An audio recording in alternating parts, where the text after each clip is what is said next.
हम में से हर एक व्यक्ति का ये इच्छा होती है और इनफैक्ट उसका अधिकार भी होता है कि वो निरोगी, तंदुरुस्त, शक्तिशाली जीवन जिए।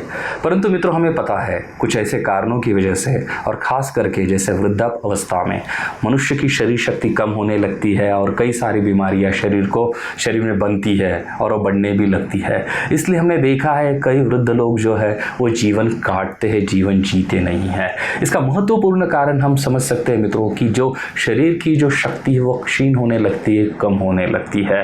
ओके, दूसरी बात है मित्रों, इसके बावजूद जो तरुण अवस्था के लोग हैं जिनमें हम देखते हैं कि खराब खान पान, लाइफस्टाइल, स्ट्रेस, एंजाइटी और अनेकों के कारणों से उनमें भी क्या होता है कि वो शरीर शक्ति वो नहीं होती है जो उनमें होना चाहिए।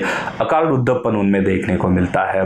शरीर अगर हम उन पे फेस पे भी देखें तो हमें समझ सकते हैं कि इनमें कई सारा स्ट्रेस, एंजाइटी और वो उस तरीके से तरुण नहीं दिख रहे जो दिखना चाहिए, शक्तिशाली, प्रसन्न नहीं दिख रहे हैं मित्रों। तो किस तरीके से हमें इसमें राहत मिल सकती है, ये बहुत ही महत्वपूर्ण इंफॉर्मेशन है, बने रही है इसके साथ। अनेकों कई कारणों से जैसे physical, chemical, viral, bacterial disease है, डैमेजेस है, अल्कोहलिज्म है, व्यसनाधीनता है। बेसिकली हमारे शरीर में क्या होता है तो हमारे पेशियों पे आघात होकर डैमेजेस होते हैं। ये डैमेजेस भरने की क्षमता हमारे बॉडी में हर वक्त चलते रहती है, लेकिन समय के साथ अगर ये कम हो गई और डैमेजेस अगर बढ़ गए तो क्या होगा, शरीर में डैमेजेस ज़्यादा हो गए। इसकी वजह से कई सारी बीमारियाँ आएगी और हम इमीडिएटली पता चलेगा कि ये आदमी दिखने में कैसा दिख रहा है और इसमें वो शरीर शक्ति है या नहीं है। इसके विपरीत जिसमें बहुत अच्छा रीजनरेशन होता है, रिपेयर होता है, हीलिंग होती है, वो आदमी आप देखोगे मित्रों कि वो तरुण दिखता है। दो लोगों में यही, एक आयु के अगर दो लोग हैं तो उनमें यही एक फ़र्क होता है कि एक में अगर रीजनरेशन, रिपेयर होता है तो वो तरुण बनाए रखता है, शरीर शक्ति बनाए रखती है।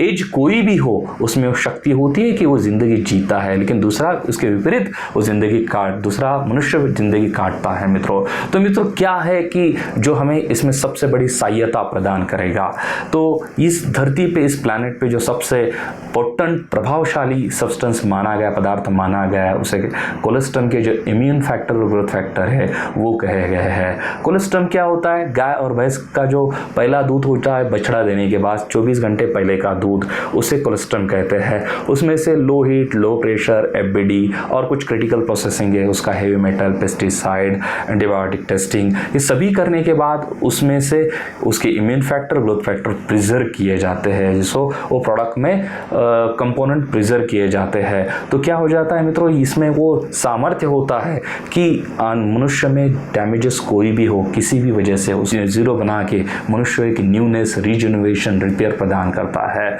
इसकी अनुभूति लोगों ने लेने के बाद इसको कहा है कि हमने इसके बारे में ऐसा सोचा नहीं था, ऐसा भी कुछ हो सकता है। तो मित्रों ये सबसे प्रभावशाली है और रिगेन हेल्थ ने अपने वर्षपूर्ण अनुसंधान से इसको बनाया है इम्यूनोजन प्रोडक्ट के नाम से। इम्यूनोजन का नाम ये इम्यूनिटी और रीजनरेशन का मतलब क्या होता है, अमृत होता है। तो मित्रों ये प्रोडक्ट, जैसे मैंने आपको कहा कि GMP, FSSAI और जो टेक्नोलॉजी मैंने कहा वह उस टेक्नोलॉजी से ये प्रोडक्ट बनाया गया है। लोगों ने इसको उपयोग करने के बाद ये बात कही है कि इसके पहले हम जिंदगी काटते थे, अब हम जिंदगी जी रहे हैं। कारण कोई भी हो, जैसे एक पेड़ पे अनेकों कारणों की वजह से स्ट्रेस आ रहा है, लेकिन उसको जड़ों को अगर अच्छी तरीके से खाद और पानी मिल रहा है तो जिस तरह से हरा बना रहेगा उस तरीके से आपको सबसे बड़ी सहायता प्रदान करेगा। ये 60 कैप्सूल फॉर्म में आता है और खाने से पहले आधा घंटे लेने की इसका रिकमेंडेशन है। अगर आप नॉर्मल स्वास्थ्य है आपका, आप अच्छा स्वास्थ्य बनाए रखना चाहते हैं, तरुण अवस्था चाहते हैं, 1 या 2 कैप्सूल आप मॉर्निंग को खाने से आधा घंटा पहले ले सकते हैं। अगर आप में बीमारियां चल रही है और बीमारी से उभरना चाहते हैं तो डोज ज़्यादा हो सकता है, 5 से 6 कैप्सूल दिन में से हो सकती है। आप 2-3 कैप्सूल मॉर्निंग को ले सकते हैं, 2-3 कैप्सूल खाना खाने से पहले ले सकते हैं आधा घंटा। जैसे कि नैसर्गिक प्रोडक्ट है, मैंने जैसे कहा आपको कि कोलेस्ट्रम पहला जो दूध होता है उसके इम्यूनो ग्रोथ फैक्टर बहुत ही नैसर्गिक है, इसलिए इसकी नोन कोई side effect, adverse drug reaction नहीं है, या कोई पैथी या कोई मेडिसिन के साथ इसके पता कोई एडवर्स ड्रग रिएक्शन या साइड इफेक्ट नहीं है। तो मित्रों निरंतर अगर आप इसका उपयोग करते हैं तो इसका जो दुर्लभ लाभ है आपको जरूर मिलेगा, हीलिंग के स्वरूप में, इम्यूनिटी के स्वरूप में और न्यूट्रिशनल कंपोनेंट के स्वरूप में। मित्रों डिसीज कोई भी, एज कोई भी हो, ये प्रोडक्ट सबके लिए बना है। आप इसका जरूर उपयोग करें। रिगेन हेल्थ के ऑनलाइन वेबसाइट से आप इसको बुला सकते हैं। धन्यवाद मित्रों।